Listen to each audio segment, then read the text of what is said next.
আচ্ছা,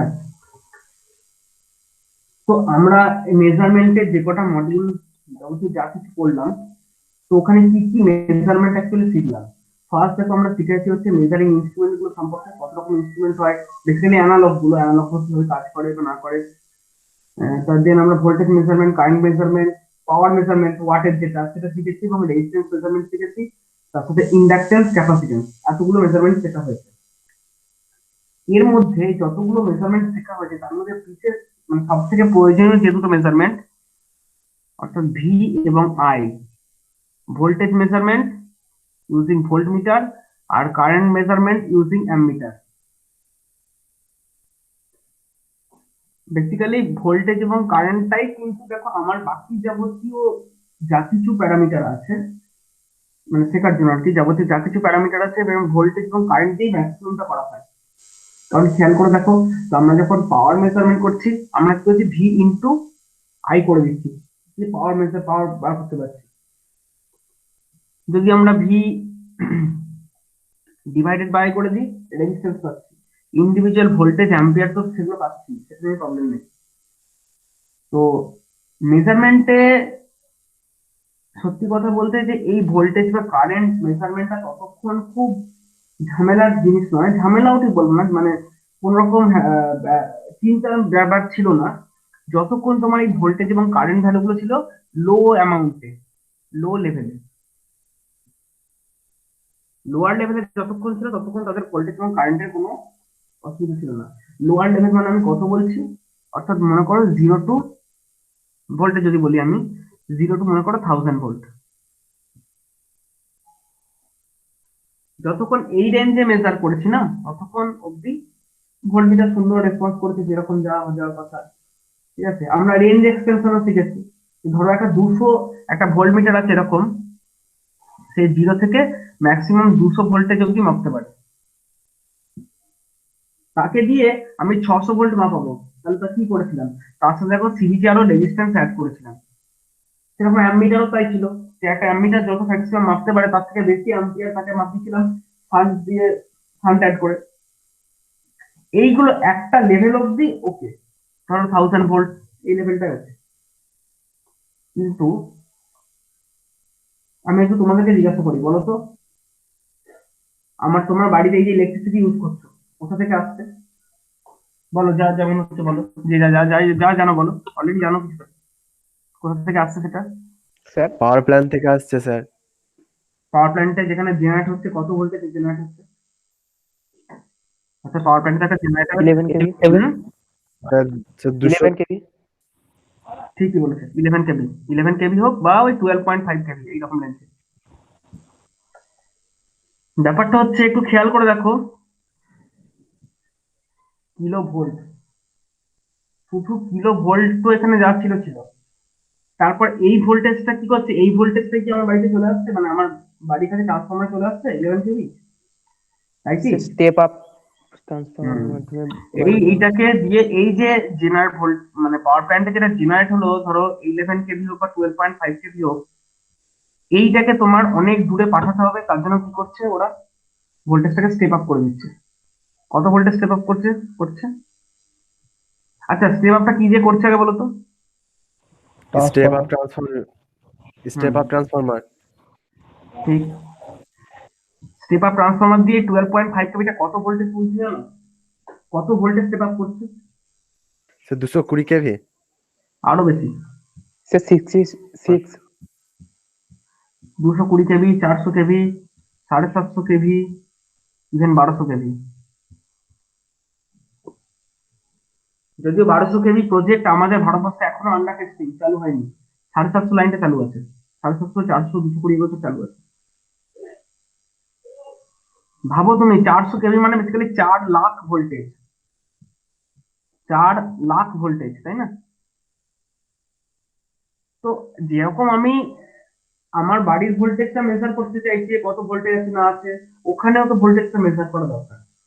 তাহলে এমন কোনো ভোল্টমিটার পাওয়া যায় যে এই ভোল্টেজটা মেজার করতে পারে? সম্ভব কি, টেকনিক্যালি সম্ভব কি আমাকে বলো? সম্ভব? বাস্তব ঘটনাতে সম্ভব নয়, হলেও সেটা খুবই রিস্কি, খুবই বাল্কি একটা ব্যাপার হয়ে যাবে, মানে একটা ভোল্টমিটার সাইজ একটা ঘরের সমান হয়ে যাবে। হ্যাঁ, এইসব ঝামেলাগুলো আসবে। তখন কি বলছে, তখন বলছে যে এই হাই ভোল্টেজ, আচ্ছা কারেন্ট যদি আমরা বলি যে আচ্ছা এইখান দিয়ে ধরো এই এই লেভেলটা বলছি না, যখন এর থেকে ধরো লোয়ার লেভেলে, মোটামুটি ট্রান্সমিশনের লোয়ার লেভেলে প্রায় কত অ্যাম্পিয়ার ফ্লো করে জানো? আপ টু 500 অ্যাম্পিয়ার অব্দি ফ্লো করতে পারে, আরো বেশি, 5000 অ্যাম্পিয়ার, 10,000 অ্যাম্পিয়ার, এই রেঞ্জেও ফ্লো করতে পারে। তাহলে এই রেঞ্জের অ্যামমিটার বানানো বা এই রেঞ্জের ভোল্টমিটার বানানো এটা ডিফিকাল্ট অবশ্যই। বানানো যাবে না কেন, যাবে, একটা ঘরের মতো বড় হয়ে যাবে, খুবই বাজে একটা ব্যাপার হবে সেটা। তো সেটা তারপর মেনটেনেন্স, তারপর তার এরর, হাজার খানেক ঝামেলা তো জুটবে। তখন কি বললো যে হাই ভোল্টেজ এবং হাই কারেন্ট মেজারমেন্ট করার জন্য আমরা একটা বিশেষ ধরনের ট্রান্সফর্মার ব্যবহার করব, যে ট্রান্সফর্মারটা আমি এখন তোমাদেরকে পড়াতে চলেছি। তো ওই ট্রান্সফর্মারটা আগে আগে অ্যাকচুয়ালি এই যে মডিউলটা আছে, এই মডিউলটা তোমাদের কি কি আছে? পাওয়ার ফ্যাক্টর মেজারমেন্ট আছে, দেন দেন তোমাদের high voltage high current measurement এগুলো সব আছে। তো আমি হাই ভোল্টেজ হাই কারেন্ট মেজারমেন্টটা আমি আগে করে নিচ্ছি, অর্থাৎ ইনফ্লুয়েন্স ট্রান্সফর্মার। তো এক বলছে যে তোমরা দেখো, তোমাদের যখন মানে রেঞ্জ এক্সটেনশন শিখেছিলাম, ওখানে কি করতে বলেছিলাম? ধরো তোমাকে বলা হয়েছিল যে তোমার কাছে 200 একটা ভোল্ট মিটার আছে, যে ভোল্ট মিটারটা 0 থেকে 200 ভোল্ট অব্দি মেজার করতে পারে, তার বেশি পারে না। আমি বলছি এই ভোল্টেজটা, এই ভোল্ট মিটারটা দিয়েই তুমি ধরো 1000 ভোল্ট অব্দি মেজার করো, 0 থেকে 1000 ভোল্ট অব্দি মেজার করো, বা 0 থেকে ধরো 2000 ভোল্ট অব্দি মেজার করো। তোমার যদি এটা করতে দিতাম, তুমি তখন কি করতে? তা এর সাথে একটা সিরিজ রেজিস্ট্যান্স লাগাতে, এবং এমন ভাবে লাগাতে যাতে দুটোর এক ক্রসে আমি যদি 2000 ভোল্ট অ্যাপ্লাই করি, তাহলে এর এক ক্রসে 200 ভোল্ট পড়বে, আর এর এক ক্রসে বাকি 1800 ভোল্ট পড়বে। তোমরা রেজিস্ট্যান্সটা এমন ভাবে চুজ করতে, মনে পড়ছে রেঞ্জ এক্সটেনশন আশা করি। মানে আমি যদি 2000 ভোল্টেজ দিই, তাহলে এইখানে 200 ভোল্ট পড়বে ম্যাক্সিমাম, আর এখানে পড়বে ম্যাক্সিমাম 1800 ভোল্ট, যদি 2000 দিই ম্যাক্সিমাম। তখন আমরা কি করতাম, এই যে স্কেলটা আছে, স্কেলের গায়ে একটা এক্সট্রা করে শূন্য শূন্য শূন্য সব যোগ করে দিতাম, দিয়ে রেঞ্জ এক্সটেনশন করতাম, তাই তো? অর্থাৎ আমার টোটাল সার্কিটের অ্যাক্রসে এই এই সার্কিট টার্মিনালটার অ্যাক্রসে এই ভোল্টেজ এসছে, এবার এর অ্যাক্রসে কত এলো, এর অ্যাক্রসে কত এলো, আমার অত ভাবার দরকার নেই, আমি স্কেলের গায়ে একটা ডিজিট শূন্য বাড়িয়ে নেবো। সেটা ছিল রেঞ্জ এক্সটেনশনের গল্প। একই ফান্ডা এখানেও একটা করার চিন্তা ভাবনা চলছে। বলছে কি, যে ট্রান্সফর্মার কি করে কাজ করে। প্রথম ব্যাপারটা হচ্ছে ট্রান্সফর্মার কি করে কাজ করে। ট্রান্সফর্মারের কাজের নীতি আমরা দেখতে গিয়ে কি দেখলাম, পড়া হয়েছে, ট্রান্সফর্মার পড়া হয়েছে মেশিনে, হ্যাঁ স্যার, পড়া হচ্ছে। হচ্ছে, আচ্ছা ঠিক আছে। তো আমি এবার বলতে চাইছি, ধরো এবার আমরা যদি প্রশ্ন করি ট্রান্সফর্মার তাহলে কি করে কাজ করে, তখন বলা হলো এটাই, তোমরা অলরেডি যেটা ট্রান্সফর্মার পড়েছো, তাও আমি একবার রিপিট করছি, কিছু না, যে ধরো ট্রান্সফর্মার মানে বেসিক্যালি একটা flux carrying path, flux carrying path দেওয়া হবে, তার গায়ে কি করা আছে না, দুটো ওয়াইন্ডিং জড়ানো আছে। ধরো এখানে একটা ওয়াইন্ডিং জড়ানো আছে এরকম করে, আর এদিকে একটা ওয়াইন্ডিং জড়ানো আছে।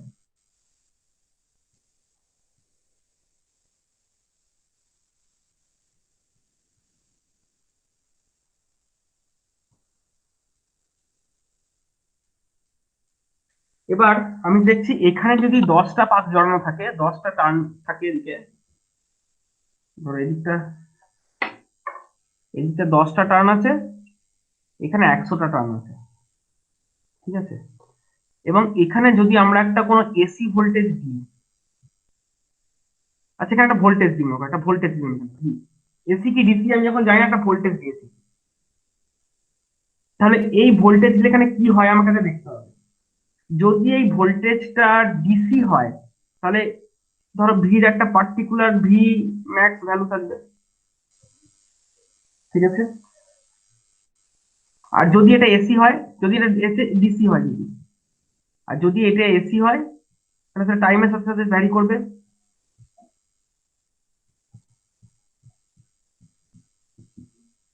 বুঝতে পারছো? Sine omega t. তাহলে এটা যদি এটা এসি হয়, তাহলে এরকম একটা জিনিস দাঁড়াবে। এবার আমি যদি এইখানে একটা এটা একটা ইন্ডাক্টর কয়েল। ইন্ডাক্টর কয়েলের অ্যাক্রস আমি যখনই ভোল্টেজ দেবো তখনই কি হবে, শুধু ইন্ডাক্টর কেন, যে কোনো তার, এই একটা তারের ভেতর দিয়ে আমরা যদি একটা কারেন্ট পাঠাই, তাহলে কি হয়, সেই তারের আশেপাশে একটা রিজিয়ন জুড়ে একটা ম্যাগনেটিক ফিল্ড তৈরি হয়। অর্থাৎ এইটার ভিতর যদি কারেন্ট যায়, এর আশেপাশে একটা রিজিয়ন একটা ম্যাগনেটিক ফিল্ড তৈরি হয়। এই ম্যাগনেটিক ফিল্ড যদি লাইনটা স্ট্রেট থাকে তাহলে ম্যাগনেটিক ফিল্ডটা ইন্টেন্সিটি অল্প হবে। যদি এই তারটাকেই আমি এরকম করে পেঁচিয়ে দিই, অর্থাৎ স্ট্রেট না রেখে আমি যদি এরকম এরকম করে পেঁচিয়ে দিই, তাহলে হচ্ছে এই যে তারটাকে ঘিরে তার অ্যাক্রসে যে ম্যাগনেটিক ফিল্ডটা তৈরি হয়েছিল, তার দেখো ডেনসিটিটা প্রচুর বেড়ে যাচ্ছে, ঘনত্বটা প্রচুর বেড়ে যাচ্ছে, যেটাকে আমরা বলি ম্যাগনেটিক ফ্লাক্স ডেনসিটি। তো এই যে ম্যাগনেটিক ফ্লাক্স গুলো এখান দিয়ে সার্কুলেট করবে, ঠিক আছে। এবং মোর ওভার এইখানে যে ম্যাগনেটিক ফ্লাক্স তৈরি হবে কি না হবে, সেইটা ডিপেন্ড করে যে একটা ফর্মুলা অনুযায়ী।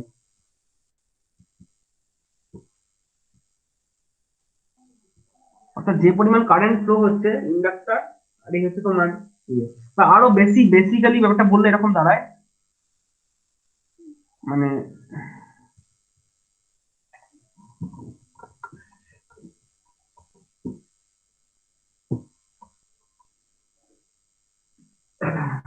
যাই হোক, ঠিক আছে, আমি ইয়াকারি আবার ধরলাম, আমি জাস্ট নর্মাল ইকুয়েশন ধরলাম।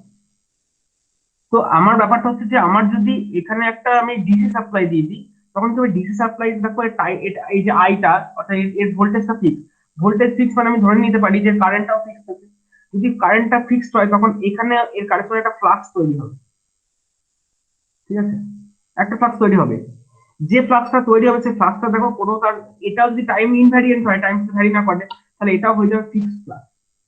আবার এই যে ফ্লাক্সটা তৈরি হচ্ছে সেই ফ্লাক্সটা যদি আবার সেকেন্ড কোনো কয়েলকে, কমন কয়েলকে কাট করে, তখন এখানে একটা ভোল্টেজ তৈরি হয়, যেটাকে আমি বলছি equal to minus N into d phi DT,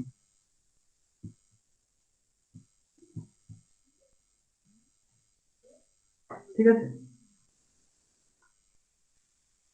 তো বা আমি এই ইকুয়েশনটাকে আমি আরেকটু যেভাবে দিচ্ছি, দেখো এই ইকুয়েশন থেকে আরেকটা আমি এই যদি ইন্টিগ্রেশন করে দিই তাহলে কি দাঁড়ায়, মানে তো আমি যদি ধরো সিম্পল ইন্টিগ্রেশন করে দিচ্ছি, minus N defy equal to E dot DP. আমি যদি উভয় পক্ষে ইন্টিগ্রেশন চাপিয়ে দিই, মাইনাস এন ইন্টু ফাইভ, এখানে হচ্ছে তোমার মানে ইন্টিগ্রেশন টু ইডি, আমি এই ফরম্যাটই রাখলাম, আমি চেঞ্জ করলাম না এটা। আমি এটাই বলতে চাইছি যে আমার কিন্তু এখানে একটা পরিমাণ ফ্লাক্স তৈরি হবে। যদি এই যে ই মানে কি, এই যে ভোল্টেজটা, অর্থাৎ এই যে যে ভোল্টেজ আমি প্রোভাইড করেছি এই ভোল্টেজটা, যদি এটা সাইনের একটা টার্ম হয়, যেটা সাইনের একটা টার্ম হয়, তাহলে দেখো ফ্লাক্সটা হয়ে যায় ভ্যারিয়েবল, ফ্লাক্সটা হয়ে যায় phi M sine omega t, এইরকম একটা টার্মে চলে আসে। যদি ইটা সাইন ওমেগা টি টার্ম থাকে, তাহলে এটা ইন্টিগ্রেশন করলে ফাইটাও আমি দেখবো যে এরকম একটা সাইন ওমেগা টি টার্মে চলে এসেছে, ঠিক আছে। আবার উল্টো দিকে দেখছি যে যদি কোনো ফ্লাক্স, কোনো ভ্যারিয়েবল ফ্লাক্স কোনো কয়েলকে কাট করে, এন টার্নস এর কোনো কয়েলকে কাট করে, তাহলে তার মধ্যে এরকম একটা ভোল্টেজ তৈরি হয়। এবং এই যে ফ্লাক্সটা তৈরি হচ্ছে, যদি আমি এটাকে ডিসি দিই, আচ্ছা যদি এসি দিই, ধরো এই ভোল্টেজটা আমি এসি দিই, তাহলে এই যে ফ্লাক্স ফাইটা তৈরি হবে সেটা হচ্ছে একটা ফাংশন অফ টাইম হয়ে যাবে, ঠিক আছে, এরকম phi M sine omega t, অর্থাৎ টাইমের সাথে ভ্যারিয়েবল।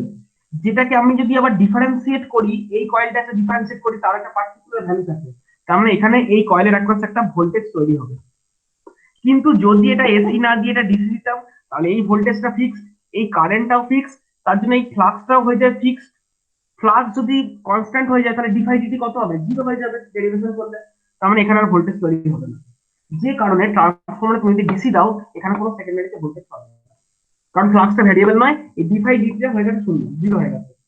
কিন্তু তুমি যদি এখানে একটা এসি সাপ্লাই দাও, এই জায়গাটায় এসি সাপ্লাই দাও, তখন হচ্ছে এখানে ফ্লাক্সটাও, এসিটা যেরকম টাইমের ফাংশন হয়ে যায় ভোল্টেজটা, এইখানে ফ্লাক্সটাও সেরকম টাইমের ফাংশন হয়ে যায়।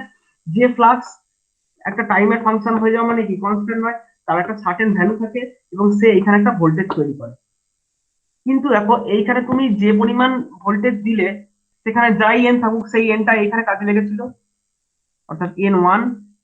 এইখানে গিয়ে ফাইনালি যখন সেটা আবার তৈরি হচ্ছে, ওখানে আমাদের একটা আছে এন, আছে এন, ধর আমি বললাম এটা এন টু, এই কয়েলটা হচ্ছে এন টু টার্নসের, এই কয়েলটা হচ্ছে এন ওয়ান টার্নসের।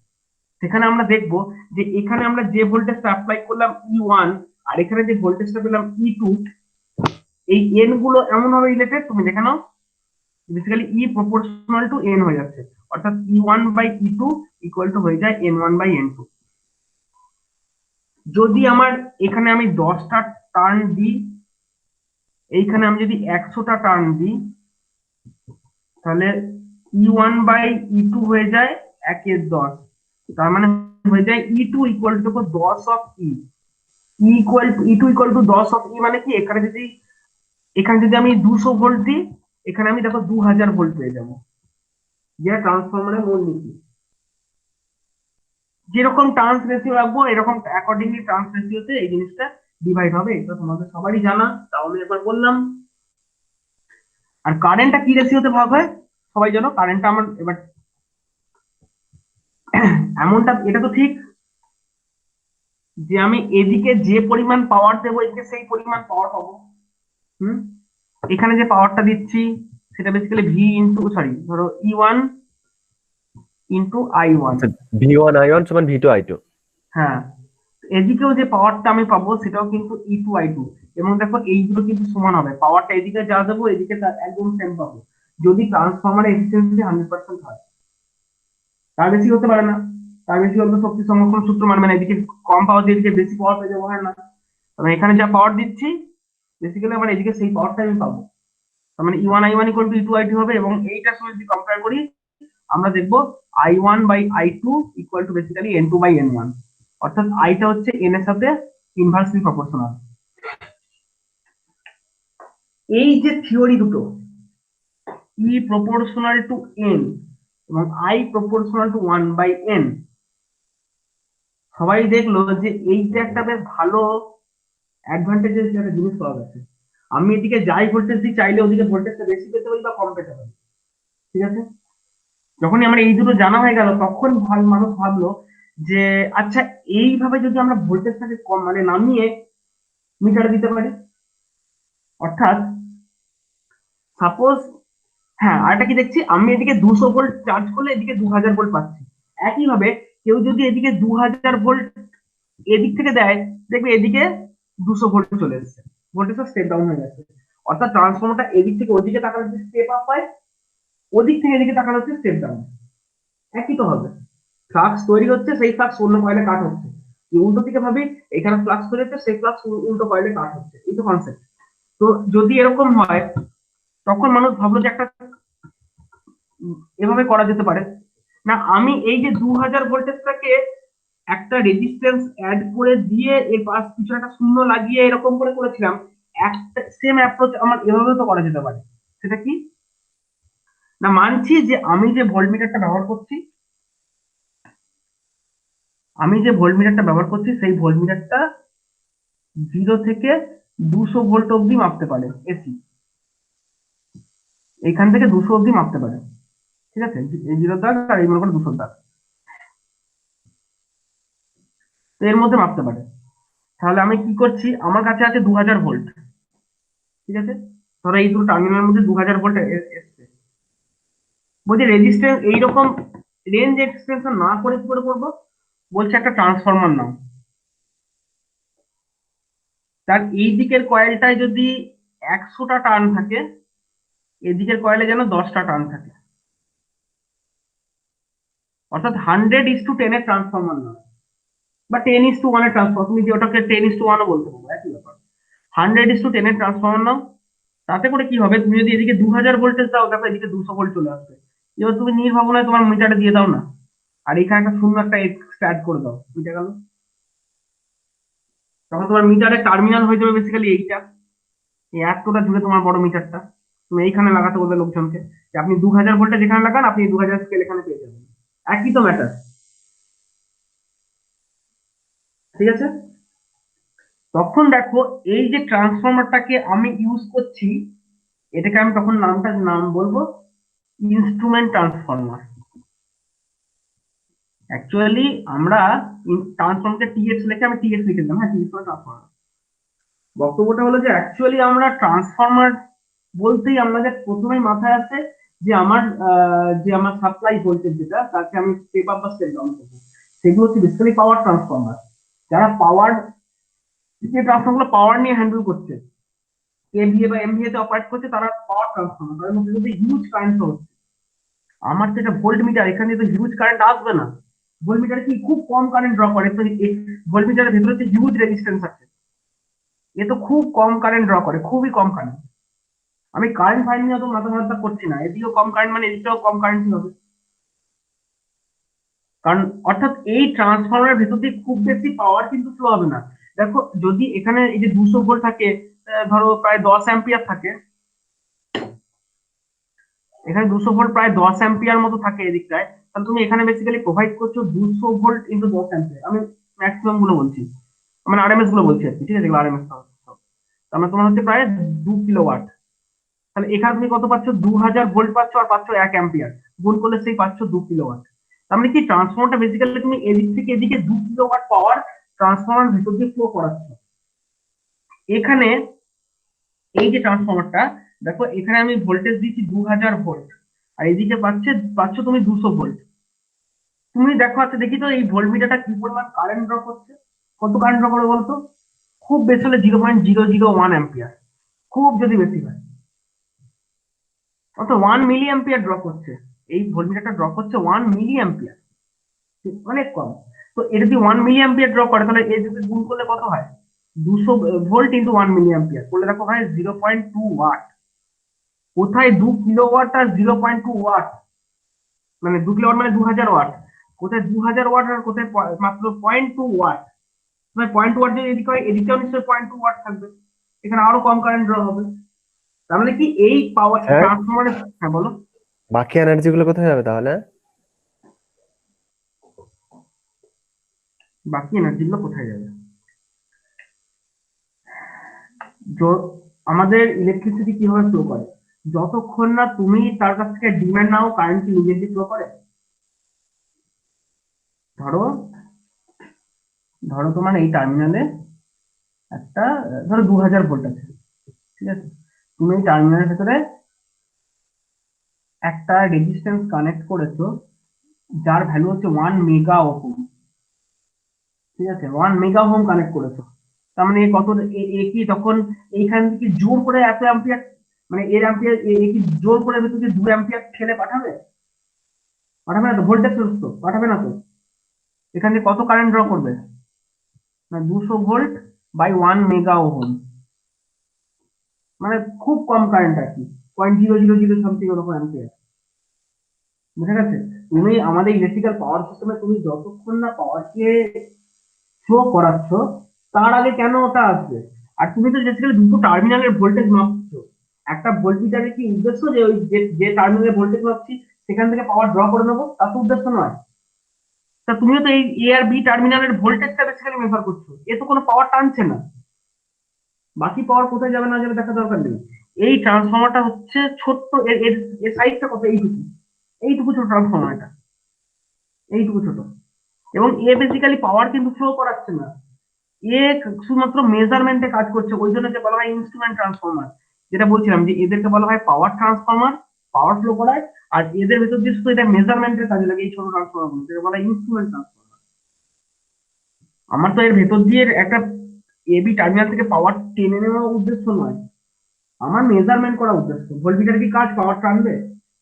এবং পাওয়ারটা কতটা টানবে না টানবে সেটা তো লোডের উপর ডিপেন্ড করছে। ভোল্টমিটারের ক্ষেত্রে অলরেডি একটা ইনফাইনাইট রেজিস্ট্যান্স আছে টেকনিক্যালি, তো ও তো কোনো পাওয়ারই ড্র করবে না। আর পাওয়ার যদি ও এখান থেকে পাওয়ার ড্র করতে না চায়, ট্রান্সফর্মার প্রাইমারি কেন কারেন্ট আনবে? ট্রান্সফর্মার ভেতর দিয়ে কতটা পাওয়ার পুশ হবে সেটা ডিপেন্ড করবে ট্রান্সফর্মার সেকেন্ডারিতে কি পরিমাণ পাওয়ারের ডিমান্ড এসেছে। দেখো ট্রান্সফর্মার সেকেন্ডারিতে ভোল্টেজ যাই থাক, কারেন্ট ডিমান্ড খুব কম। ট্রান্সফর্মার শুধু শুধু প্রাইমারি থেকে কেন কারেন্ট ড্র করবে? বুঝা গেছে ব্যাপারটা? হ্যাঁ হ্যাঁ, বুঝতে পারলাম।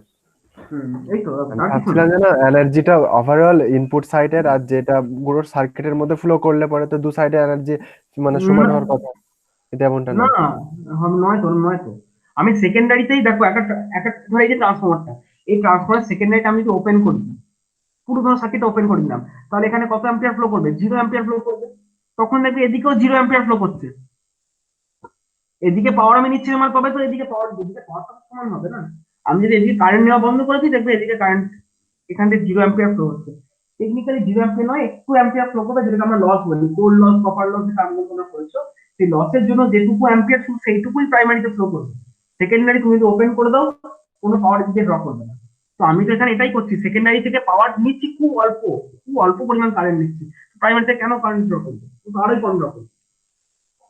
ঠিক আছে, এখানে ভোল্টেজ এদিকে বেশি মানে কি, যেদিকে ভোল্টেজ সেদিকে কারেন্ট কম, যেদিকে ভোল্টেজ কম সেদিকে কারেন্ট বেশি, মানে এইটার দিকে বেশি হয়। তার মানে এখানে বুঝতে পারছো এ যদি 0.001 অ্যাম্পিয়ার ড্র করে, এ 0.0001 অ্যাম্পিয়ার ড্র করবে। ঠিক আছে, তো এই হচ্ছে যখনই এই ট্রান্সফরমারটাকে আমি এইরকম মেজারমেন্টের কাজে নিয়ে এলাম, তখন তাকে বলছি ইনস্ট্রুমেন্ট ট্রান্সফরমার। সেই ইনস্ট্রুমেন্ট ট্রান্সফরমার বেসিক্যালি দু রকম হয়। যারা ভোল্টেজ মেজারমেন্ট করে তাদেরকে বলা হয় পোটেনশিয়াল ট্রান্সফরমার, যারা কারেন্ট মেজারমেন্ট করে তাদেরকে বলা হয় কারেন্ট ট্রান্সফরমার, সিটি। একটাকে বলা হয় পিটি, একটা সিটি। পোটেনশিয়াল ট্রান্সফরমার আর কারেন্ট ট্রান্সফরমার, এই দু রকম হচ্ছে জিনিস। এই দু রকম জিনিস তোমাদেরকে এই চ্যাপ্টারে একটু পড়তে হবে।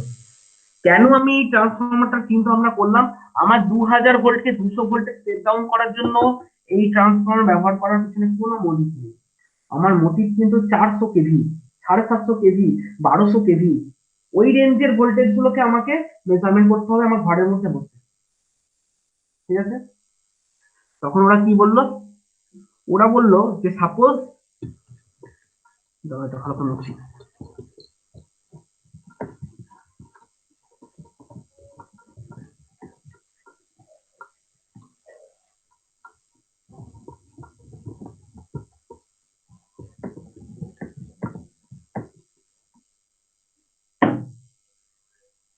ধরা যাক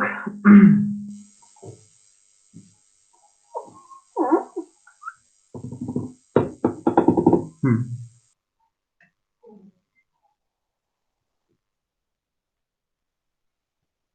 ধরা যাক তিনটে ফেজ আছে, ঠিক আছে, আর ওয়াই আর বি, তিনটে ফেজ আছে। আমি দেখতে চাইছি এদের ফেজ লাইন ভোল্টেজ কতটা। এবার লাইন ভোল্টেজ বললেই আমরা কি, আমরা অ্যাকচুয়ালি যখন হাই ভোল্টেজের কথা বলবো তখন আমার তিনটে ফেজের ভোল্টেজ আলাদা করে মেজার করতে পারলেই ভালো হয়, কারণ তিনটে ফেজের মধ্যে ভোল্টেজ ডিফারেন্স কিছুটা থাকে। আমার তিনটে ফেজের মধ্যে আলাদা ভোল্টেজ দেখতে চাই, অর্থাৎ আমি দেখতে চাই, জানতে চাই ভি আর, ভি আর এর সাথে ভি এর ওয়াই এর কতটা, এটা কত। আমি জানতে চাই ভি ওয়াই বি কত, বা আমি জানতে চাই ভি আর বি কত। অর্থাৎ প্রত্যেকটা ফেজ থেকে প্রত্যেকটা ফেজের ইন্ডিভিজুয়াল যে ভোল্টেজটা সেটা মনে করে আমি মেজার করতে চাই। দেখতে যাচ্ছি এই এই এর মধ্যে কি রেঞ্জে পাওয়ার ফ্লো হচ্ছে। বলছে এটা 400 কেভির একটা লাইন। তো 400 কেভি লাইন মানে বুঝতে পারছো ম্যাক্সিমাম 500 ভোল্ট 600 ভোল্ট হয়ে যেতে পারে। তো আমি চাইছি যে ওই হিউজ রেঞ্জে মেজার করতে হবে, অত কেভি 600 কেভি 700 কেভি, ওই রেঞ্জের একটা মিটার আমি চাইছি আমাকে। তখন বললো যে এই ঠান্ডা নাও, অর্থাৎ তোমরা তিনটে পোটেনশিয়াল ট্রান্সফরমার নাও। একটা ট্রান্সফরমার কানেক্টেড থাকবে এখান থেকে ভি আর ওয়াই, দেখো এখানে যে ভোল্টেজটা আসবে সেটা হচ্ছে ভি আর ওয়াই। একইভাবে এইখানে আমি যদি পেতে চাই ওয়াই বি পেতে চাই, আমি এখানটা হলো ভি ওয়াই বি, আর এইখান থেকে পেতে চাই ভি আর বি, ভি আর বি। এমন একটা ট্রান্সফরমার নেওয়া হয়েছে, ছবি দেখেই বুঝতে পারছো, উপর থেকে নিচের দিকে তাকালে স্টেপ ডাউন। কত স্টেপ ডাউন, হাউ মাচ, বলছে 1000:1। অর্থাৎ ওইদিকে যদি 10,000 টার্নের কয়েল থাকে, এদিকে মাত্র 10 টার্নের কয়েল আছে। বা ওদিকে ওদিকে যদি 1,00,000 টার্ন থাকে, অর্থাৎ আমার এদিকে N1টা যদি হয় 1,00,000 টার্ন, তাহলে N2 তে আছে মাত্র 100 টার্ন। দেখো 0 0 কেটে গেলে 1000, 1000:1, বুঝা গেছে। ওদিকে যদি 1,00,000 টার্ন থাকে, এদিকে আছে 100 টার্ন, তাহলে এই যদি সিচুয়েশন থাকে তাহলে তুমি এইখান থেকে কত ভোল্টেজ পাবে, এখানে কত ভোল্টেজ হবে এই দুটো টার্মিনালে। যদি এটা 400 কেভি থাকে এদের এদের মধ্যে, কত পাবে এখানে? 400 ভোল্ট। একদম। এটা যদি তোমার 400 কেভি থাকে, এখানে পাবে 400 ভোল্ট। ব্যাস, তোমার কাছে 400 ভোল্টের মিটার তো আর বাজারে তোমার ছোট টেবিলের মধ্যে, এই টেবিলের মধ্যে নিয়ে চলে আসো তুমি এটাকে, এখানেও একটা সেম রেঞ্জের ভোল্ট মিটার লাগাও।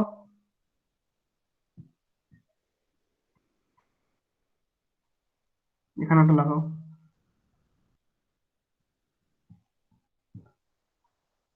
এবং যে পোর্শনটা আমি ব্ল্যাক কালার, ধরো এই 400 কেভি লাইনটা নিশ্চয়ই তোমার ঘরের টেবিল দিয়ে যাবে না। 400 কেভি লাইনটা তোমার ঘর থেকে অনেক দূরে, অনেক দূরে মানে ধরো 500 মিটার দূরে কি 250 মিটার দূরে একটা বড় বড় তারের ভিতর দিয়ে ফিগারটা যাচ্ছে। 400 কেভিকে তুমি ঘরের মধ্যে নিয়ে আসতে পারো না, এনে শেষ হয়ে গেছে। তো অনেক দূর দিয়ে ওটা যাচ্ছে। ওইখানেই, যেখানে ফিল্ডের ভেতরে আছে তোমার বাড়ি থেকে, ঘর থেকে, মানে তুমি যে ঘরে বসে মেজারমেন্টটা করতে চাইছো, সেই ঘর থেকে 200 মিটার দূরে যে ফিগার গুলো রয়েছে সেখান দিয়ে এসব গেছে। আমি যে গ্রিন কালারে যেটা এঁকেছি আর ব্ল্যাক কালারে যেটা এঁকেছি, এগুলো তোমার ঘর থেকে সব 200 মিটার দূরে। যেটা ব্লু কালার এঁকেছি, এই যে ব্ল্যাকের পর থেকে এই যে ব্লু কালারটা এঁকেছি, এইটা তোমার ঘরের মধ্যে এসছে। এটা হচ্ছে ইনডোর, এটা হচ্ছে ফার আউটডোর। উপরের সেকশনটা পুরো বাইরে রয়েছে, মাঠে রয়েছে। মাঠ থেকে দুটো দুটো দুটো তার নিয়ে চলে এলে তুমি, যে তোমার টেবিলের ভেতরে 400 ভোল্ট নিয়ে আসছো না, কোনো অসুবিধা নেই। বুঝা গেছে? দ্বিতীয় কথা হচ্ছে ভোল্ট মিটার লাগাচ্ছ তুমি, অনেক কম ভোল্টেজ টানবে তো। তোমার যদি মনে হয় যে না ভোল্ট মিটার তাও একটু বেশি কারেন্ট টেনে নিচ্ছে, এখানে রেঞ্জ এক্সটেনশন করে এখানে তুমি রেজিস্ট্যান্স লাগিয়ে দাও, যাতে করে এটা খুব কম কারেন্ট ড্র করে। ইনফ্যাক্ট করেও তাই। 400 ভোল্টের একটা ভোল্ট মিটার তার ইন্টারনাল রেজিস্ট্যান্স 1 মেগা ওহমের কাছাকাছি, 1 বা 5 মেগা ওহমের কাছাকাছি, খুব কম কারেন্ট সে টানবে। তোমার এই যে মাঠ থেকে, এই মাঠ থেকেই তার উপর তোমার টেবিলে এসে গেছে, ঠিক আছে? এমন কিছু কারেন্ট এখান দিয়ে আসছে না, কোনো ভয়ের কোনো ব্যাপারই নেই। তাহলে সেইটা হচ্ছে বেসিক্যালি পোটেনশিয়াল ট্রান্সফরমার, যেগুলো তোমার মাঠে রয়েছে। এই ট্রান্সফরমার সব মাঠে বসানো আছে, যেখানে ফিগার আছে ওখানে মাঠে বসানো আছে। ওইখান থেকে লম্বা লম্বা তার ঘরের ভিতরে চলে এসেছে, যে তুমি টেবিলে বসে 3টে ভোল্টেজ, 3টে ফেজের ভোল্টেজ তুমি দেখতে পাচ্ছ। দেখো অ্যারেঞ্জমেন্টটা ভালো কি ভালো না? খুবই ভালো অ্যারেঞ্জমেন্ট, কোনো লস নেই, সেরকম কিছু লসই নেই। মানে এখান দিয়ে এই ট্রান্সফরমার গুলোর ভেতর দিয়ে এতই লো কারেন্ট, কোনো লসই নেই প্রায়। হ্যাঁ, একটুখানি থাকবে, নেগলিজিবল। যে পরিমাণ মেগাওয়াটস পাওয়ার এখান দিয়ে ফ্লো করে যাচ্ছে, এখান দিয়ে একদম নেগলিজিবল, কিছুই না। দেখো ব্যাপারটা সবাই বুঝতে পেরেছো কিনা? পোটেনশিয়াল ট্রান্সফর্মার আজকে কনসেপ্টটা দিলাম। পরের দিন থেকে তোমাদের সিলেবাসে পোটেনশিয়াল ট্রান্সফর্মার তার কিছু ক্লাসিফিকেশন রয়েছে, আর কোন ম্যাথমেটিক্স কি থাকতে পারে সেগুলো পরের দিন সেই অনুযায়ী করাবো। আমি বলছি মেন ফান্ডাটা দেখো সবার কাছে ক্লিয়ার, ঠিক আছে? তো এই হচ্ছে আমার অ্যাকচুয়ালি পিটি কনসেপ্ট। অর্থাৎ ইনস্ট্রুমেন্টটা মেজার করতে, মানে যখন ভোল্টেজটা মেজারমেন্ট করছি, আমাকে একটা ট্রান্সফরমার লাগছে, যে ট্রান্সফরমারটাকে বলবো আমি ইনস্ট্রুমেন্ট ট্রান্সফরমার। এগুলো হচ্ছে পিটি, ভোল্টেজ মেজারমেন্টে আমি লাগাচ্ছি পিটি। বাড়তে কটা?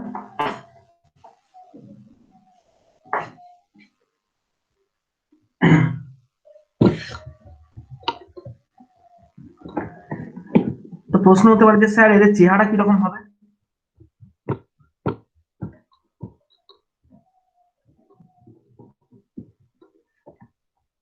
বা কেউ কি কখনো এই পোটেনশিয়াল ট্রান্সফরমার কেউ দেখেছো? দুটো উত্তর হচ্ছে। প্রথমটা বলি যে চেহারা কিরকম, চেহারাটা অবশ্যই ডিপেন্ড করতে হবে কি পরিমাণ টার্নস আছে তারপর। কিন্তু একটা জিনিস হচ্ছে ব্যাপার, যে তুমি কি কোনোদিন ভবিষ্যতে, ধর এই ট্রান্সফরমার গুলো, ধরো ইনস্ট্রুমেন্ট ট্রান্সফরমার গুলো নিজে কিনে এনেছো, তোমার মনে হলো যে বাহ, এখান দিয়ে 400 কেভি যাচ্ছে, এখান থেকে স্টেপ ডাউন করে আমি এখানে 400 ভোল্ট পেয়ে যাচ্ছি, আমি চলো এটাকে এইসব ভোল্ট মিটার না লাগিয়ে এইটা দিয়ে আমি আমার পাখা, লাইট, 400 ভোল্ট আছে, ধর আমি একটু স্টেপ ডাউন করে নিলাম, 400 ভোল্ট এসেছে, ভালো কথা। আমি এখানে আবার একটা ট্রান্সফরমার লাগালাম, যেটা 2:1 এর ট্রান্সফরমার। মানে এখানে যদি 400 ভোল্ট আছে, আমরা এখানে 200 ভোল্ট পাবো। যেই 200 ভোল্ট পাই গেলাম, এখান থেকে ফ্যান, লাইট, যা খুশি লোড এরকম চালাতে থাকি। এইখানে হয়ে যায় প্রশ্ন।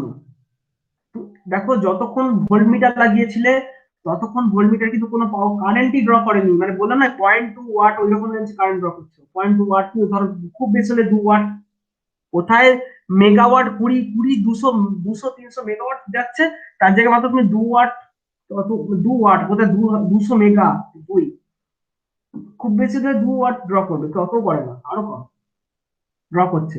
এবং সেটা দিয়ে তুমি যদি এখন 2 ওয়াট না নিয়ে ফ্যান লাইট জ্বালাও, তাহলে তো 200 ওয়াট 400 ওয়াট তুমি এখান থেকে টানছো, তখন হয়ে যায় প্রশ্নটা। এবং সেই প্রশ্নের উপরে মুখোমুখি হয়ে যায় এই কয়েল দুটো, প্রাইমারি এবং সেকেন্ডারি কয়েল।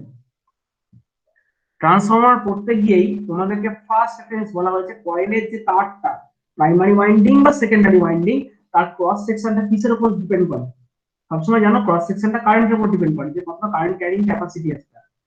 যদি সেই ট্রান্সফরমারের তারটা, এবং এটাও তোমরা জেনেছো এগুলো, যে ধরো এটা আমার প্রাইমারি ওয়াইন্ডিং আর এটা আমার সেকেন্ডারি ওয়াইন্ডিং, ধরে নি এদিকটা 200 ভোল্ট আছে আর এদিকটা মাত্র 20 ভোল্ট আছে, ঠিক আছে। মনে করো এরকম একটা ট্রান্সফরমার তুমি পাচ্ছ, অর্থাৎ 10:1 রেশিও বা 100:10 রেশিও বললো, 100:10 রেশিও ট্রান্সফরমার আছে। এখানে 200 ভোল্টেজ দিলে এখানে 20 ভোল্ট পাচ্ছ, ওকে। ধরো 20 ভোল্ট পাচ্ছ, কারেসপন্ডিংলি তুমি এখানে একটা 10 ওহমের 10 ওহমের একটা রেজিস্ট্যান্স লাগিয়েছো লোড।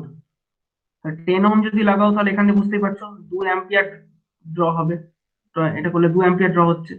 যদি এদিকে 2 অ্যাম্পিয়ার ড্র হয় তাহলে প্রশ্ন হচ্ছে এদিকে কত অ্যাম্পিয়ার আসবে এদিক দিয়ে, না এটা I2 1 বাই ampere। রেশিও, হ্যাঁ কত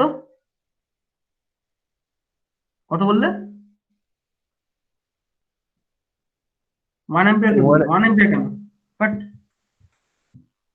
রেশিওটা দেখো, 2 অ্যাম্পিয়ার হলে এখানে 0.2 অ্যাম্পিয়ার।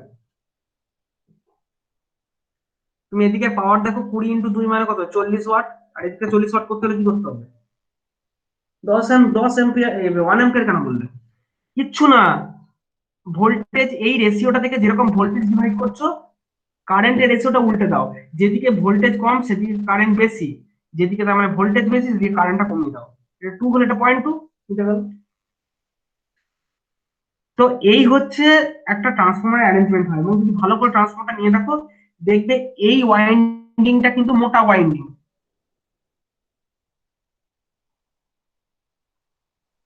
এই ওয়াইন্ডিংটা কিন্তু মোটা ওয়াইন্ডিং। কেন মোটা ওয়াইন্ডিং, এর ভেতর দিয়ে 2 অ্যাম্পিয়ার ফ্লো করছে, তার মানে কি এখানে কারেন্ট রেটিং বেশি, সেই জন্য সেকেন্ডারি টার্ন সংখ্যাটা কম, টার্নটা কম, কিন্তু ক্রস সেকশন এরিয়া এটা বেশি, কারণ বেশি কারেন্ট এখান দিয়ে ফ্লো হচ্ছে। প্রাইমারি ওয়াইন্ডিং এ তাকিয়ে দেখো, তার টার্নস কিন্তু বেশি, কিন্তু খুব কম কারেন্ট ফ্লো করছে, সেই জন্য তার ক্রস সেকশন এরিয়াটা কম। এটা যখন তুমি 40 ওয়াটের পাওয়ার ড্র করছো এখান দিয়ে, হ্যাঁ এখানে ধরো 40 ওয়াটের পাওয়ার তুমি এখান দিয়ে টানছো, তখন সেই ট্রান্সফরমারের উপর দাঁড়িয়ে এই সমস্ত কথাবার্তা আমি বলছি। কিন্তু যারা ইনস্ট্রুমেন্ট ট্রান্সফরমার, ও তো ডিজাইন করা হয়েছে পাওয়ার ডেলিভার করার জন্য না, তুমি যদি ফ্যান লাইট জ্বালাতে চাও, এই ওয়াইন্ডিং গুলো এখানে অ্যাকচুয়ালি কি, এখানে অ্যাকচুয়ালি ভোল্টমিটার লাগিয়ে মেজার করা হয়, ভোল্টমিটার তো কোনো পাওয়ার ড্র করে না। তার মানে এখানকার যে কয়েল গুলো সব খুব সরু, খুবই পাতলা সরু, একদম আননেসারি কপার কেন খরচা করবে। এটা ডিজাইন করা হয়েছে পাওয়ার ফ্লো করার জন্য না, শুধুমাত্র ভোল্টেজ টুকু দেখাবে, কোনো পাওয়ার কিন্তু খুব পাওয়ার যেটা ফ্লো করবে খুব লো অ্যামাউন্টের পাওয়ার, যার কারণে এই সমস্ত ওয়াইন্ডিং গুলোর ক্রস সেকশন খুব সরু তার, কিন্তু এগুলো একটু মোটা তার। তুমি যদি এই সরু তারের উপর দিয়ে ফ্যান লাইট জ্বালাতে চাও, এই সরু তারগুলো নিমেষে চলে যাবে। অর্থাৎ ইনস্ট্রুমেন্ট ট্রান্সফরমার থেকে তুমি যদি মনে করো যে বাহ, ইনস্ট্রুমেন্ট ট্রান্সফরমার তোমাকে স্টেপ ডাউন করে দিয়েছে, নিয়ে ওটাকে আমি কাজে লাগাই, যদি তুমি লোডে লাগাতে যাও না, সঙ্গে সঙ্গে ইনস্ট্রুমেন্ট ট্রান্সফরমারটা চলে যাবে। এবং 10, এই যে 1 লাখ টার্ন, 100 টার্ন, যত টার্নই থাক সেগুলো খুব সরু তার, যার জন্য ট্রান্সফরমারের সাইজ গুলো ছোট ছোট। এই ইনস্ট্রুমেন্ট ট্রান্সফরমারটা যদি 400 কেবি লাইনের হয়, সেখানে 400 কেবি লাইনের একটা পাওয়ার ট্রান্সফরমারের সাইজ হচ্ছে একটা বড় একতলা বাড়ির সমান। এই ট্রান্সফরমার তোমরা যখন ফিল্ডে গিয়ে দেখবে, একটা 400 কেবি লাইনে যে ধরো 315 MV যদি ট্রান্সফরমার হয়, এক একটা ট্রান্সফর্মার সাইজ এক একটা বড়, আমাদের এই যে বাড়িগুলো তার একতলার একটা পুরো বাড়ি সমান একটা ট্রান্সফর্মার। আর যদি এগুলো সাইজ জিজ্ঞেস করো, এগুলো সাইজ এই এই একটা পিটির হচ্ছে ধরো খুব বেশি হলে এতটা চওড়া, আমি যতটা দেখাচ্ছি এই বোর্ড যতটা চওড়া এতটা চওড়া, আর লম্বাটা মনে করো এই আমাদের আমাদের মতো, মানে এই এতটা বড় হচ্ছে একটা পোটেনশিয়াল ট্রান্সফর্মার। কোথায় অত বড় বাড়ির সমান হচ্ছে পাওয়ার ট্রান্সফর্মার, যেখানে ইনস্ট্রুমেন্ট ট্রান্সফর্মারটা কিন্তু খুব ছোট ওর তুলনায়, এই এতটা বড়। তার মানে কি ওখানে 1,00,000 টার্ন 100 টার্নের কয়েল আছে, কিন্তু কয়েলের তারগুলো খুব সরু তার। আর যেটা ওই বড় বললাম সেখানে কয়েলগুলো রীতিমতো মোটা, এই ধর এতটা মোটা তার, এতটা মোটা ক্রস সেকশন এক একটা কয়েলটা পেঁচানো হয়েছে। তো যে কারণে ইনস্ট্রুমেন্ট ট্রান্সফরমারের যে কারেন্ট ক্যারিং ক্যাপাসিটি এখানে অত্যন্ত কম। দেখো এটাতে কিন্তু তুমি কখনো লোড চালানোর চিন্তা ভাবনা করো না, যাবেও না লোড। ঠিক আছে, এটাই বলার বিষয় ছিল যে ইনস্ট্রুমেন্ট ট্রান্সফরমারের সঙ্গে নর্মাল পাওয়ার ট্রান্সফারের বেসিক পার্থক্যগুলো কি কি। না, প্রধান পার্থক্য হচ্ছে যে স্টেপ আপ বা স্টেপ ডাউন, কত ভোল্টে তুমি স্টেপ ডাউন করছো স্টেপ আপ করছো সেটা বড় কথা না। বড় কথা হচ্ছে তাদের পাওয়ার হ্যান্ডলিং ক্যাপাসিটি। পাওয়ার ট্রান্সফারের পাওয়ার হ্যান্ডলিং ক্যাপাসিটি হিউজ হয়। আর এদের in the order of maximum watt, খুব বেশি হলে ধরো 10 ওয়াট 20 ওয়াট এই রেঞ্জে এদের পাওয়ার হ্যান্ডলিং ক্যাপাসিটি। আর তার বেশি পাওয়ার তুমি যদি ফ্লো করাতে যাও, ফ্লো করানো কিছুই না, এখানে রেজিস্ট্যান্স কমিয়ে দাও ফ্লো হয়ে যাবে, তখন দেখবে তোমার পুরো সঙ্গে সঙ্গে কয়েলটা চলে যাবে। ঠিক আছে, তো এই হচ্ছে পিটি সম্পর্কে বলার বক্তব্য ছিল। নেক্সট দিন আমরা কারেন্ট ট্রান্সফরমারের একটা কনসেপ্ট নেবো। আচ্ছা না, পিটি কমপ্লিট করে দেবো। পোটেনশিয়াল ট্রান্সফরমার যখন ঢুকেছি পিটিটা পুরো কমপ্লিট করবো, নিউমেরিক্যাল ব্যাগগুলো আছে দেখে নেবো। তারপরে আমরা জানবো কারেন্ট ট্রান্সফরমার। যেরকম ভোল্টেজটাকে তুমি স্টেপ ডাউন করে মেপে নিলে তোমার টেবিলে, কারেন্টটাকেও একইভাবে করতে হবে। কারেন্ট ট্রান্সফরমারটা হচ্ছে ওই একই জিনিস, কারেন্টটাকে স্টেপ ডাউন করে দেয় যে তোমার কাছে কারেন্ট আইন। ঠিক আছে, এটাই বলা। এখান থেকে কোনো কনসেপ্ট আজকে কিন্তু বেশি খুব বেশি কিছু পড়ায়নি, জাস্ট কনসেপ্ট ধারণাটা দিলাম কিভাবে কাজ করছে। পরের দিন থেকে এক্সাক্ট পড়াতে ঢুকবো এই পিটি ব্যাপারটায়। কারো যা বললাম এখান থেকে কোনো প্রশ্ন থাকলে একটু বলো। স্ক্রিনশট নিতে হবে, কি অ্যাপ্লিকেশনটা কাজ করে।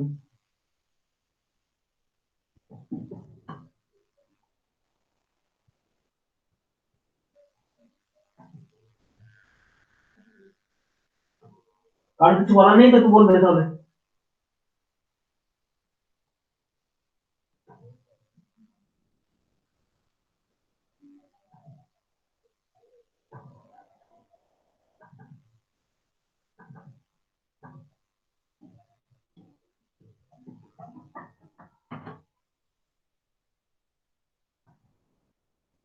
আচ্ছা, হাসিরুল, প্রসেনজিৎ, সৌমেন, সৌরভ, সুমন দাস, সুপ্রিয়, তনয় জানা, তৃষা পান, আর কেউ নেই তো?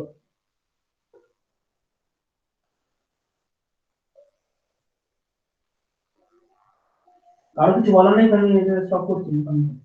স্যার আমার নামটা বললেন? অয়ন মুখার্জি বললো তো, তাহলে দেখে নেবো। আচ্ছা। স্যার আমি এক্ষুনি বাই চান্স মানে এই লিভ হয়ে গেছে। নিয়েছি তোমাদের নিয়েছি, বলার আগে আগে হয়ে গেছে। স্যার আবার সোমবার ক্লাস নেবেন তো? ও বলো না সোমবারটা নেবো না, সোমবারে ওই ফার্স্টে ক্লাস দিয়েছে, আসো যখন বলি বলে দেবো। তো মানে এই সোমবারটা নেই, এই সোমবারে ফার্স্টে একটা গ্রুপিং ক্লাস আছে। অয়ন মুখার্জি হ্যাঁ হয়েছে তোমার, অয়ন মুখার্জি তৃষা পান দুটোই গেছে। বলছি এই সোমবার